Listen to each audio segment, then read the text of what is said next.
Good morning. This is Dr. Kathy, and I am excited to be here for this next message from the Elohim. It is March 9th, 2018, and you're getting a live channeling. I have not prepared this in any way other than the meditation I did this morning to prepare in that way, but I haven't brought in any other information.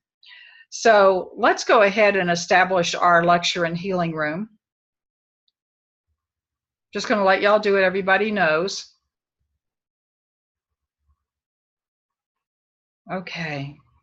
Heart source.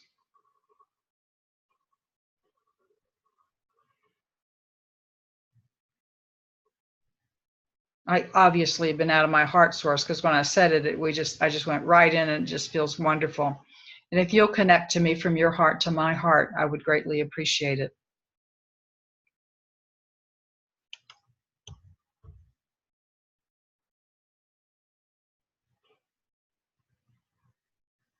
Good morning. Good morning. Good morning. Good morning.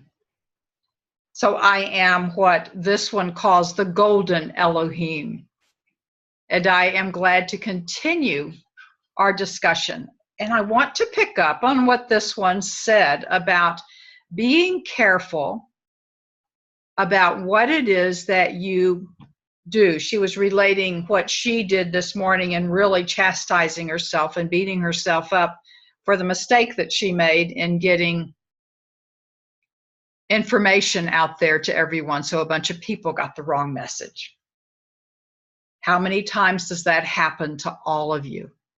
And it can happen not only with emails, it can happen with conversation. You say one thing, mean one thing, and it's received totally differently than what you meant.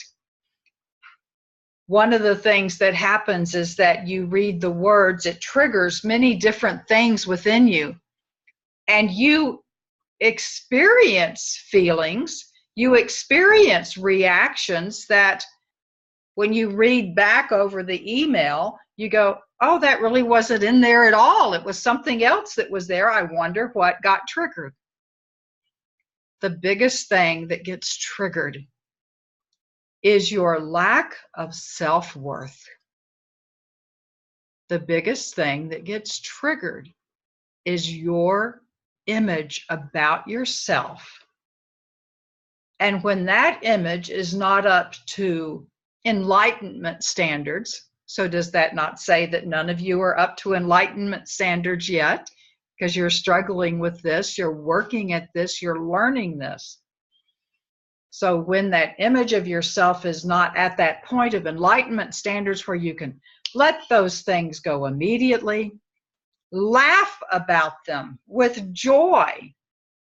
And why with joy? Because you're enjoying the creation that you are.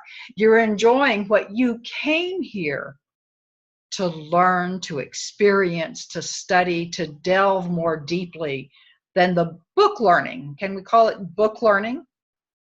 Those of you who have gone to classes where you read a book and you have the book learning, but then you go to put it into action. And let's say you read a book to ride a bicycle. And so you know all about balance and keeping the wheels going and how to turn, and you learn all about that.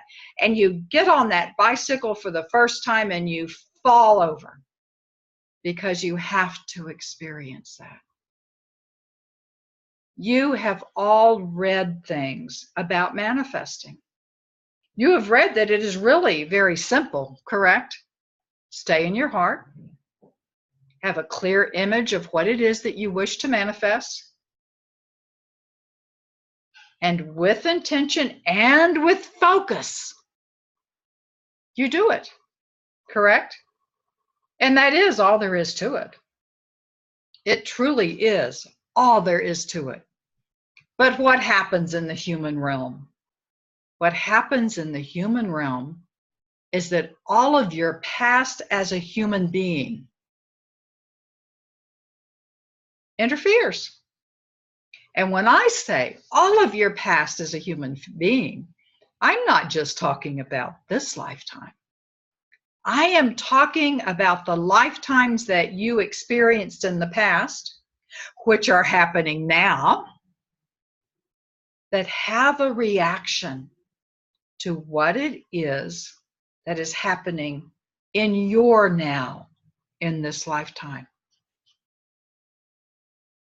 Those of you who are strong leaders, be it in the spiritual realm, or be it in business, be it in your volunteer work, whatever it is, your family, for instance.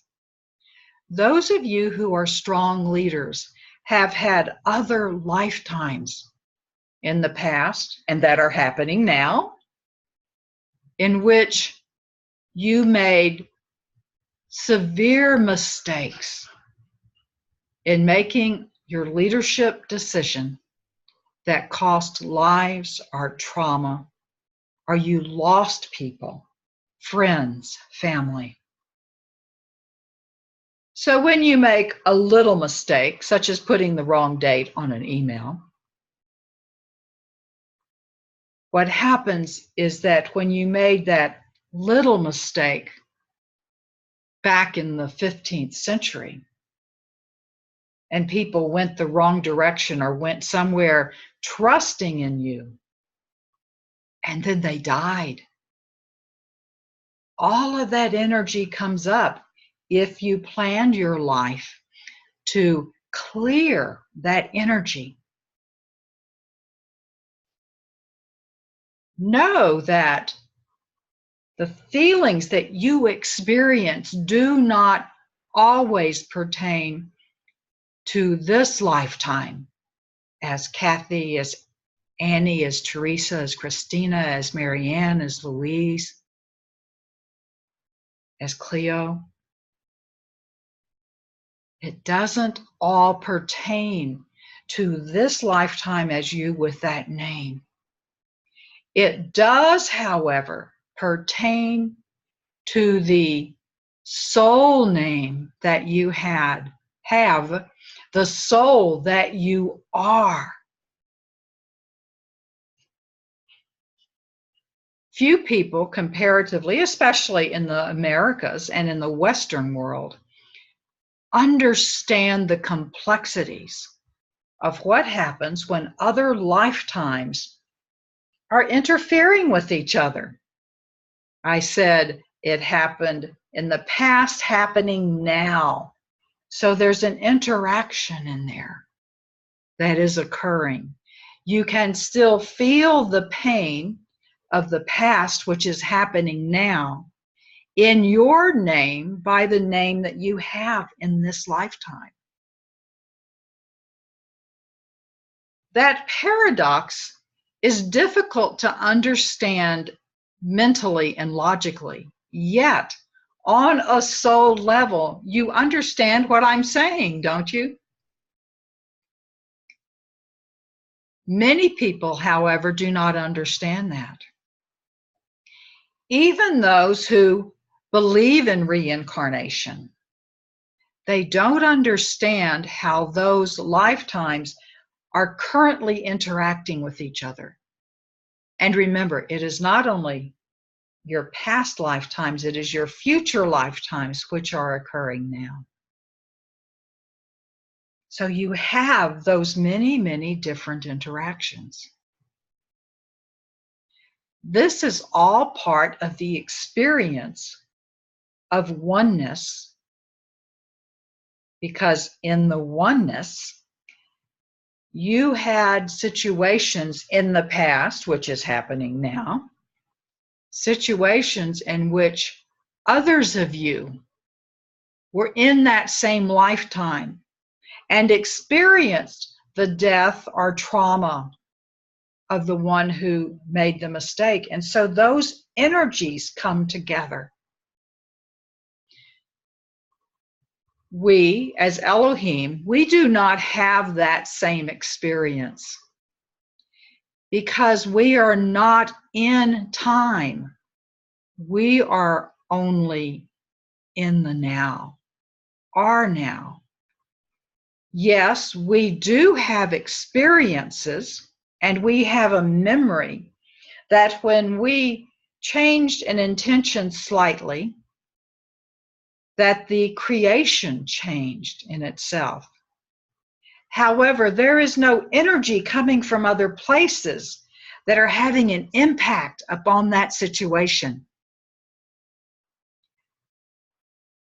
In a way, you could say that you have the harder road to follow because you have all of the emotions that are coming in around you from situations and times that you don't even consciously remember. You don't consciously remember the lifetime in which you made a wrong decision and people's lives were lost.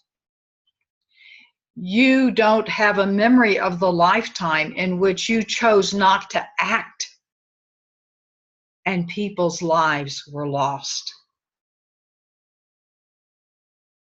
We have that memory, not in the same way. We know what happened within our actions. We have perfect recall. We, however, know that everything that is happening in our creations is simply illusion. If you went to a woodworking area and you built a table and you had this beautiful glass that you also did at one time because you're multi-talented, and you blew this beautiful glass, let's say that weighed 100 pounds, and you put it on this wonderful table that you built that you're so proud of, and you put it there, not knowing you had forgotten a nail in one of the legs. And the 100-pound beautiful bowl put too much pressure on the table and it collapsed. And it messed up the table, yes, and it destroyed your beautiful bowl. No lives were lost, and I would lay you odds that you would remember all the nails next time. You would also have an emotional reaction to putting your time and your energy into that creation and it not manifesting the way that you wish. We as Elohim don't have that same experience. Yes, we do see our creations. Would you call it fail? We don't call it fail, but we would see our creations in which perhaps we learned that it's important to, and I'm just using this as an example.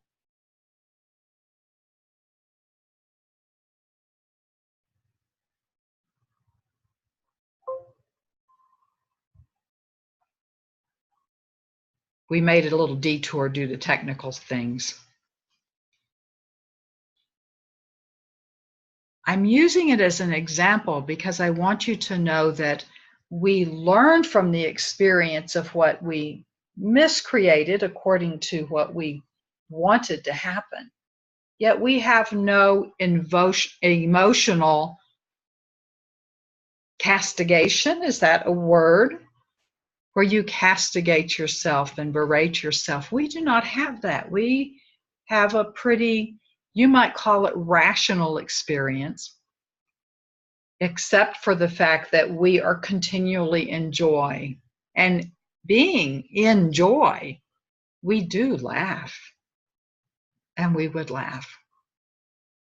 So, picking on this one I'm speaking through, if she had laughed at the experience of today, which, by the way, she usually does, if she had laughed at that experience, she would not have gone through the turmoil of beating herself up later. Because when she did the other actions, what she did was impress again upon herself that she was not good enough, that she was not worthy, and that we selected the wrong person. All of you go through things like that, do you not? You wonder if you really are good enough to do the things that you do.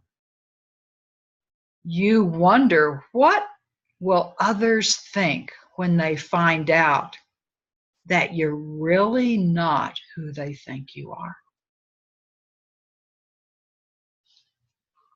Those feelings that you have, those experiences, are important in the creative process. This is why it is crucial when you are creating to stay in your heart. And for those of you who know the heart source, to stay in your heart source. A little parenthesis. When you stay in your heart source, your intuition is much more expanded. So that is why Amma taught you about the heart source. When you stay in your heart source, you are within the energy of who it is you truly are, love incarnate. You are within the energy of all that is. You are within the energy of Source, the Creator, whatever name you wish to apply to that energy. It is the energy of Source, the Ein Sof, the undifferentiated God, which contains the creative energy of the universe. It is not in the stars. It is not in this glass of water. It is in the energy of Source, the energy of the Ein Sof, that has the pure potentiality to become whatever it is that you wish for it to be.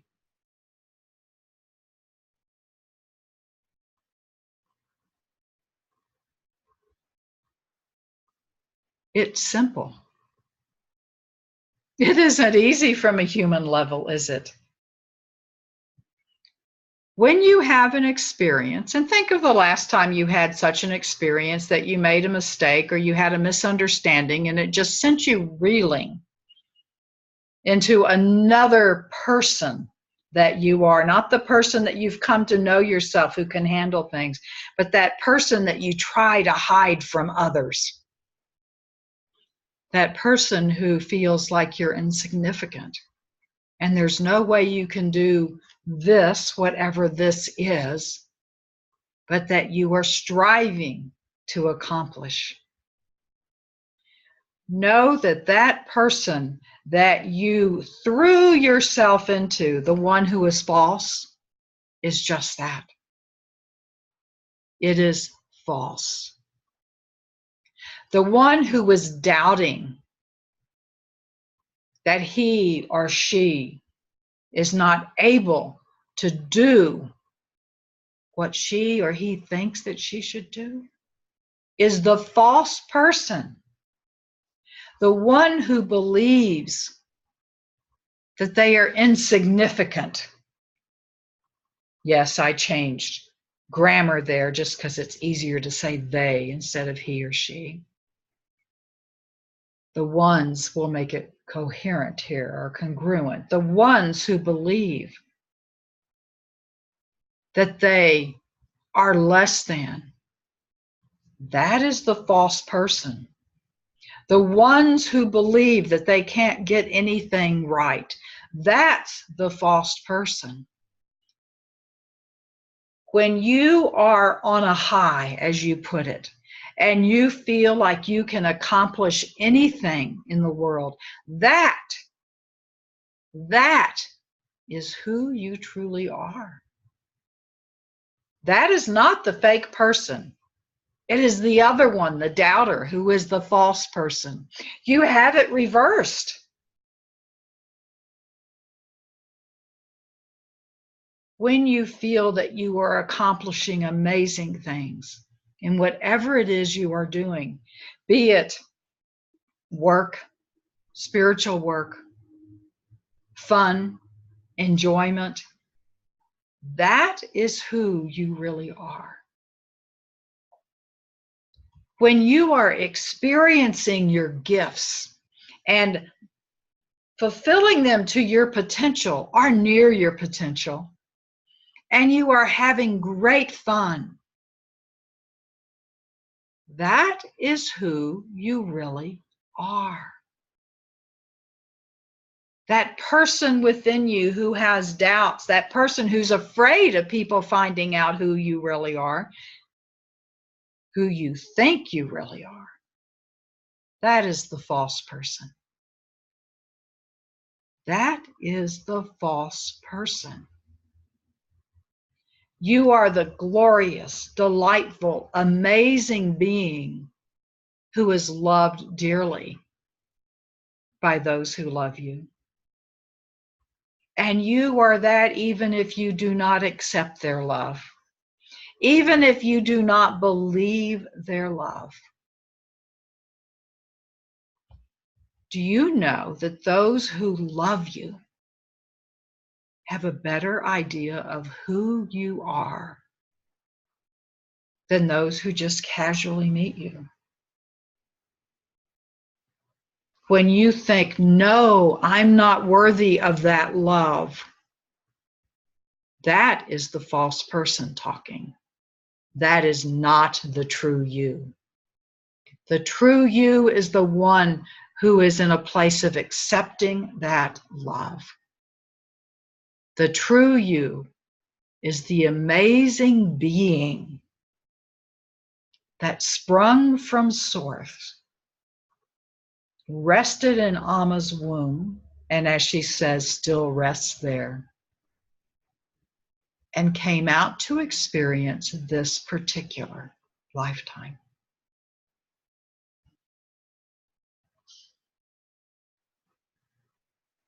I'm letting that just rest with you for a moment.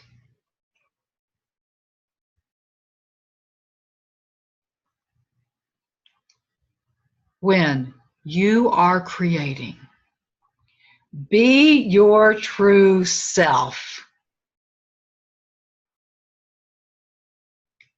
Be in your heart source, and a little trick. Bring back the memory of when you were on top of the world, and be in that energy. Be in that love. Be in that joy. Be in that experience of power. Be who you are. And on a human level, as you're the only one who needs to do this, forgive yourself, which means let go. Let go of all of those feelings of the one who is not who you think you are.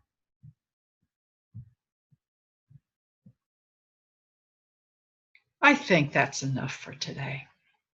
I want you to rest in this energy. I would recommend that you listen to this again, at least once. If you do not wish to listen, then read. The difference between listening and reading is that you hear the inflection of the tone. You hear what it is that I am saying, and the stops and the starts and the emphasis. So, my creator apprentices, I want you now to bring to mind a time that you felt most loved.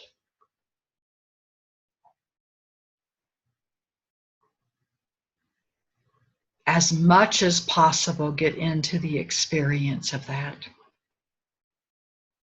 Use all of those amazing senses we created for you to be in that place of feeling most loved.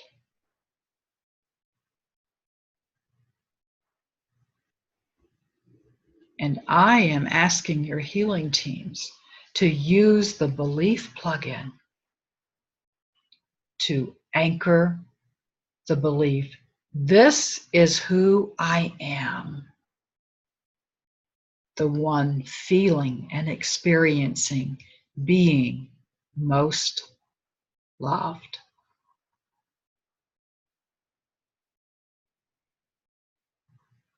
And until we meet again.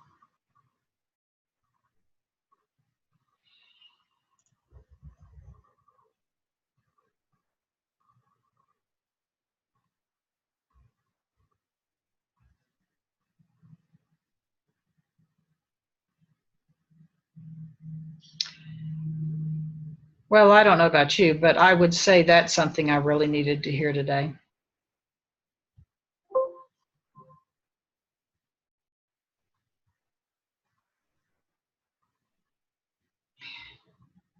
I'm going to stop this recording.